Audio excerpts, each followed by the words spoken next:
Hello, my name is Tiffany, and today I am going to be talking just a little bit about the policing of sexuality and how sex and sexuality are viewed in Western culture today.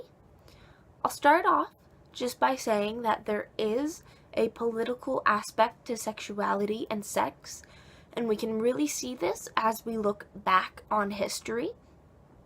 There were times where the only sex that was seen as good sex was heterosexual, monogamous, marital, and for reproductive uses only.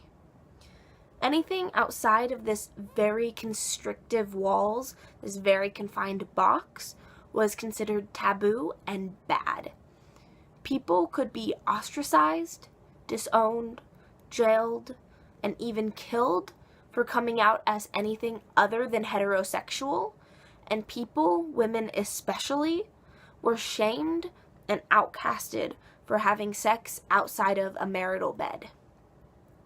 Even cultural art depicts this, and can be seen especially in the book The Scarlet Letter. That's just the biggest example I can think of, where the main character, Hester, is shunned for having a child out of wedlock, and even more currently, the movie The Imitation Game, which is a true story about the man who invented the first computer in World War II in order to aid in deciphering coded messages, only to be forced to undergo electric shock therapy in order to cure his homosexuality, or else he would have lost his entire life's work.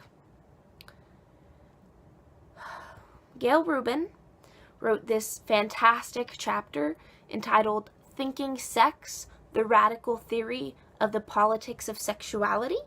It's in a book called Society, Culture, and Sexuality. If you're interested in reading it, I'll put a link to the PDF down in the description. And he explains a sort of invisible wall that society has put up, and it's a wall of socially acceptable sex practices, where on the good side of the wall are things like vanilla sex, heterosexual, monogamous, marital, and reproductive, and then on the other side, what some would consider the bad side, it includes things like transsexuality, fetishes, sex with toys, any sex for money, using sex as a form of money or currency. There is, however, he explains, a small section on the top of the wall that shows a social middle ground of sorts, a gray area in society, which includes things like homosexuality, masturbation, premarital sex, and especially homosexuality in a long-term relationship.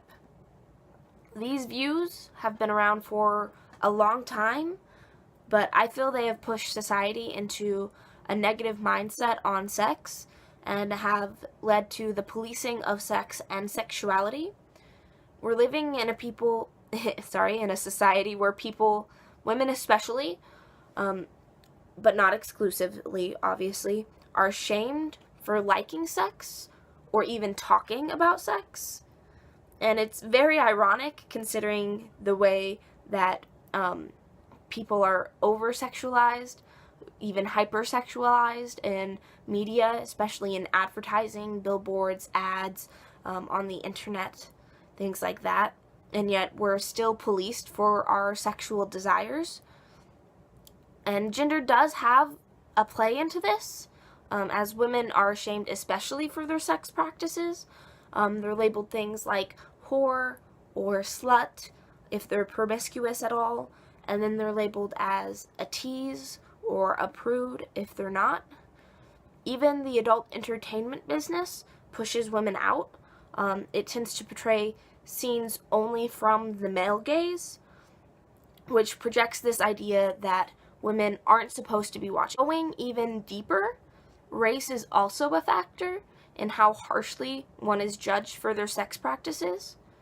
Women of color in the adult entertainment business are usually treated worse than white women. They're given roles that are more undermining. Instead of being viewed as actors with profound erotic skills, they're viewed as sluts and skanks, and it's atrocious and unacceptable. I believe it is high time that women of all color, shapes, and sizes are no longer shamed for having sexual desire, while men are praised for theirs.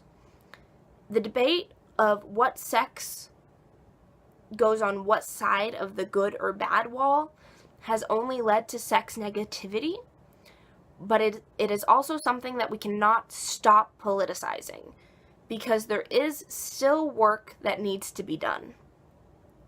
Our society views sex so harshly that it is seen as controversial to even teach young adults about safe sex practices. Many states still have an abstinence-only sex education in place. I believe that no one should be discriminated against their sexual orientation, or because of their sexual orientation, I should say. And these are just two examples of highly politicized subjects that we can't stop talking about.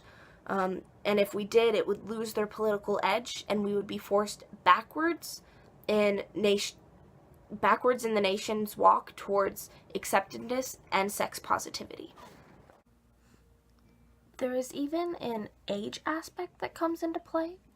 No one really likes to think about older people getting it on. It's not something that everyone finds a pleasant thought. But the fact of the matter is they do.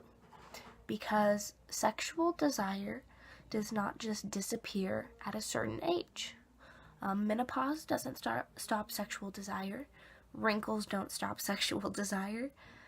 There's no reason why older people should have a stigma that they shouldn't be having sex, or that they can't have sex.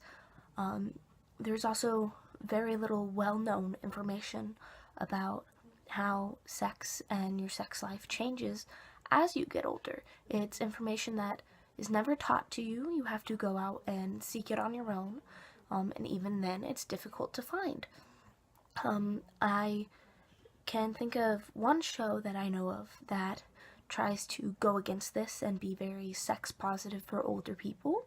It's a Netflix show called Grace and Frankie, and through many interesting situations, these two older women in their 70s end up living together, and one of them starts making homemade lubricant out of yams and sells it, and then they get this idea to make and patent a brand new vibrator, an adult sex toy, for older women with arthritis who wouldn't be able to hold a regular one without a certain amount of pain.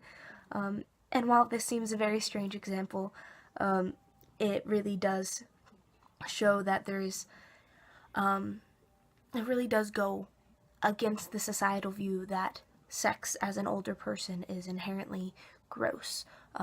All of this just brings me back to my main point that our society polices sex and sexuality.